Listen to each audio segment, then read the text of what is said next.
Punto por punto. En este espacio hemos platicado con un experto en derecho sobre las tentaciones siempre del poder para meterle la mano a la Constitución. No es el caso porque desde la presidencia de la República y a través del partido Morena, el gobierno y sus partidos aliados en las cámaras baja y alta del Congreso de la Unión, se pretende hacer modificaciones a la ley de amparo que claramente estarían violando derechos humanos de las personas y le quitan las facultades constitucionales a los juzgadores. Pero para platicar más a fondo y con el experto en la materia, le doy la bienvenida al doctor Cipriano Sotelo. Como siempre, doctor, un gusto que nos dé su opinión experta y conocedora sobre el derecho. ¿Cuáles son los impactos de esta reforma a la ley de amparo que se pretende impulsar? Ayer fue frenada en el Senado porque los partidos de oposición no se presentaron a la sesión, pero esto es cosa de que pueda ocurrir en cualquier momento. Gracias, mi querido Javier. Bueno, primero, Javier, comentarte que el juicio de amparo por naturaleza tiende a proteger los derechos humanos establecidos en la Constitución y tratados internacionales. Así lo dice el artículo 103 y 107 de nuestra propia Constitución política de los Estados Unidos mexicanos. Entonces tiene una función ya establecida. Si hay un derecho humano que se puede perjudicar o se estime que hay un perjuicio de una persona, tiene como herramienta el juicio de amparo para acudir en defensa. Lo que hoy pretende el partido en el poder es quitarnos el derecho de defensa respecto de un acto que el propio gobierno pretende impulsar. Todos aquellos proyectos del Ejecutivo referentes a la construcción de obras pueden violar derechos humanos de las personas o no. Así es. Pero en este caso ellos pretenden de que aunque violen, la gente no tenga el derecho de acudir al juicio de amparo.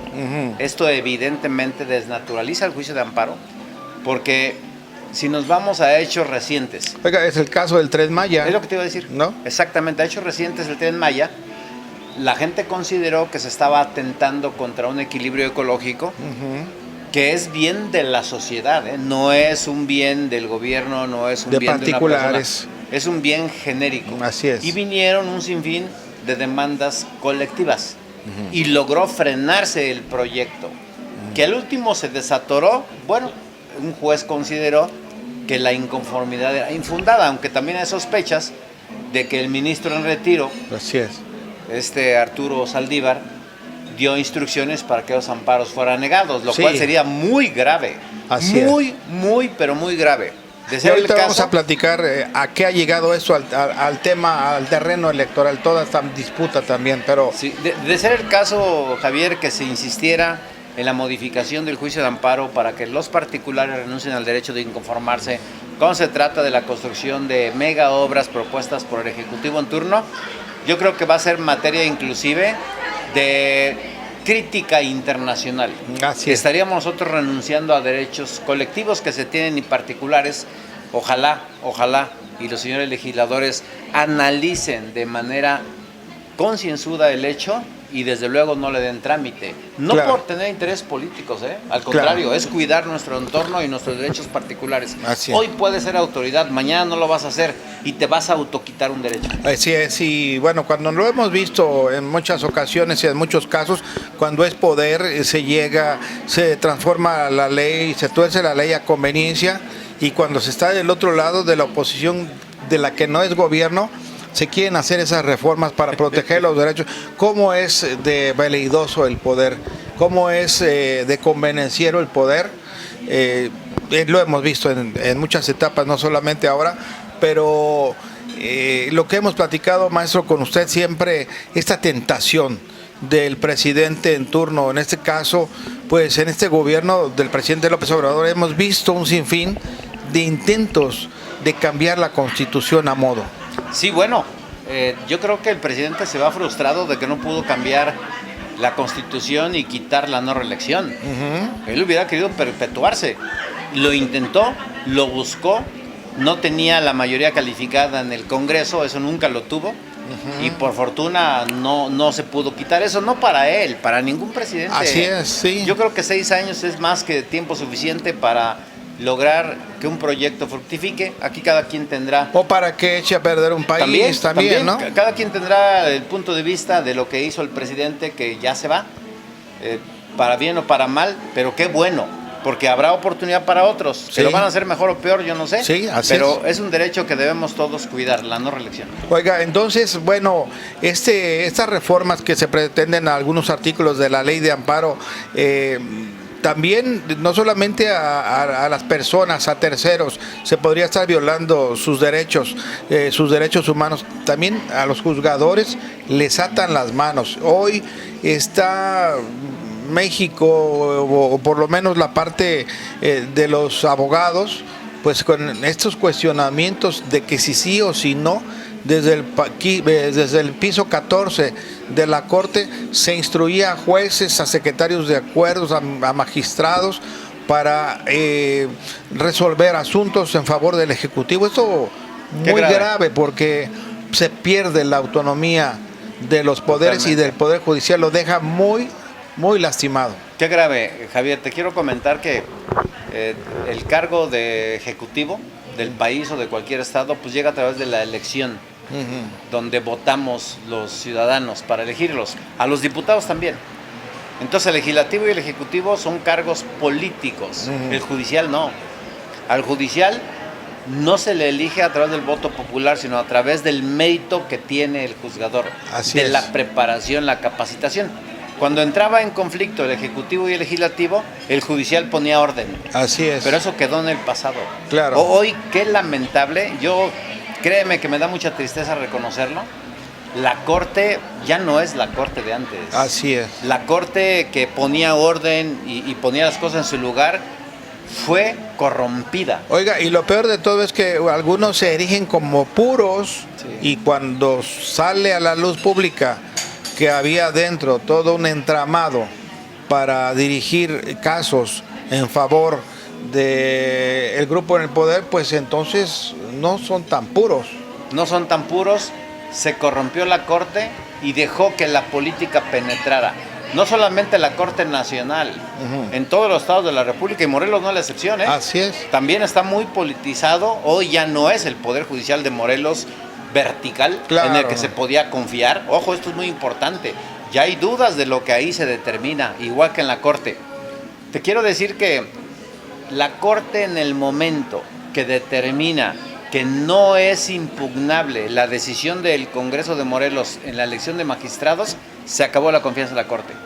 Ahora, ¿quién puede llegar a ser magistrado? Bueno, pues ya ustedes lo vieron. Sí. No requieren méritos, no requiere ser un jurista capaz, ni tener estudios tan profundos, sino que cualquiera que tenga el conecte y la economía probablemente puede lograrlo. Y eso no ayuda al Poder Judicial. Lejos de ir caminando hacia adelante, vamos para atrás. Oiga, ¿qué se puede hacer? No solamente desde el Senado de la República, desde la Cámara de Diputados, que allí ya se aprobó en comisiones, ahora estaba en el Senado de la República, pero ¿qué se puede hacer desde las barras de los colegios, desde los grupos de abogados y desde la sociedad para detener este embate en contra de la ley?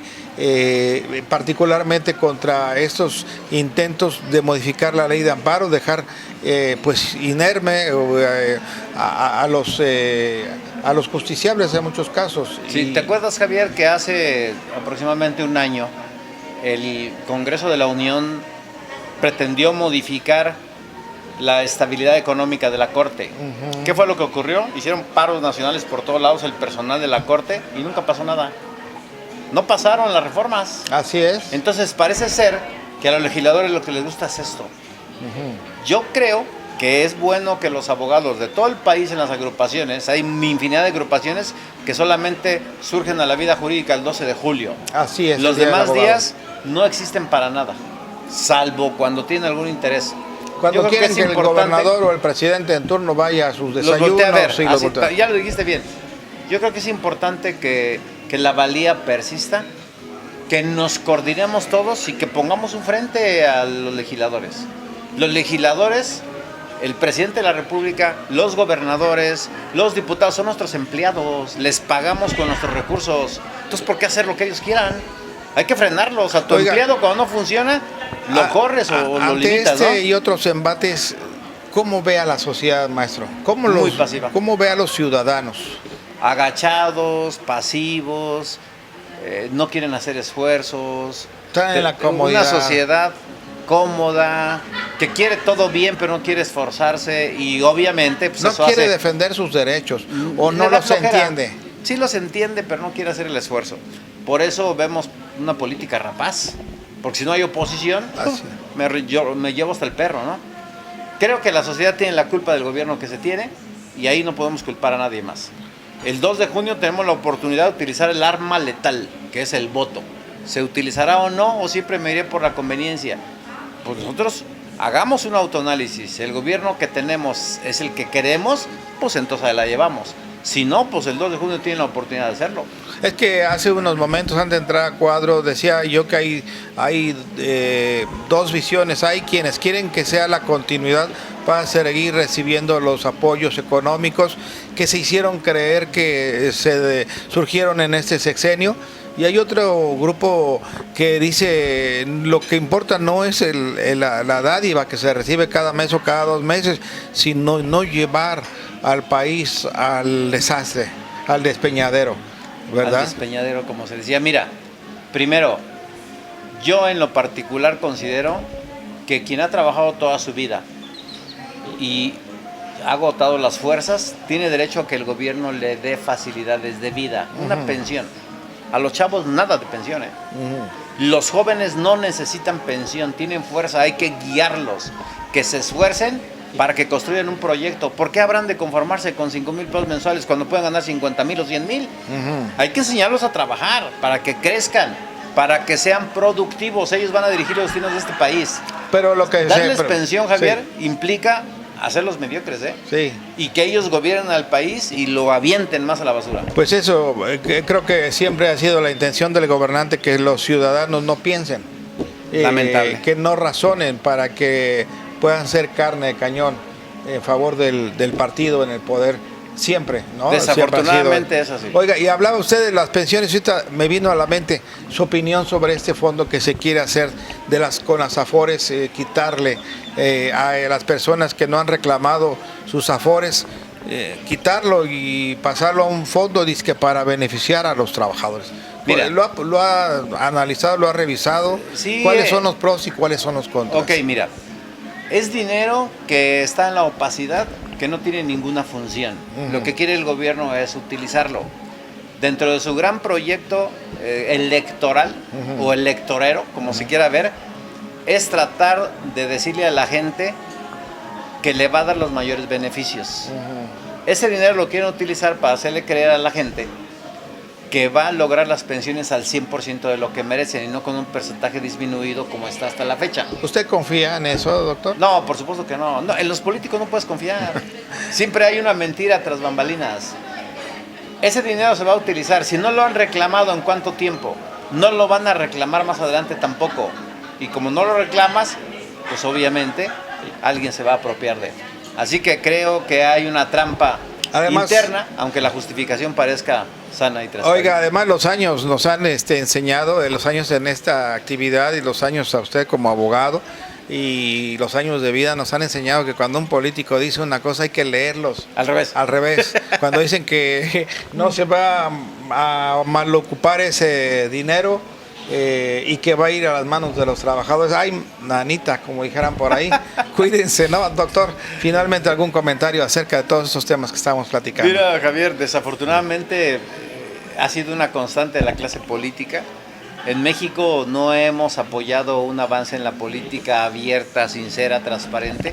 Sigue siendo una política de mentiras, donde los que llegan al poder se hacen ricos y tienen beneficios y los que no, pues trata de no tener problemas, no oponiéndose.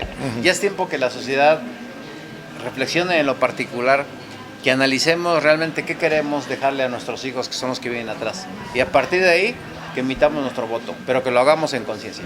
Gracias, doctor. Gracias. Muchas gracias, el doctor Cipriano Sotelo.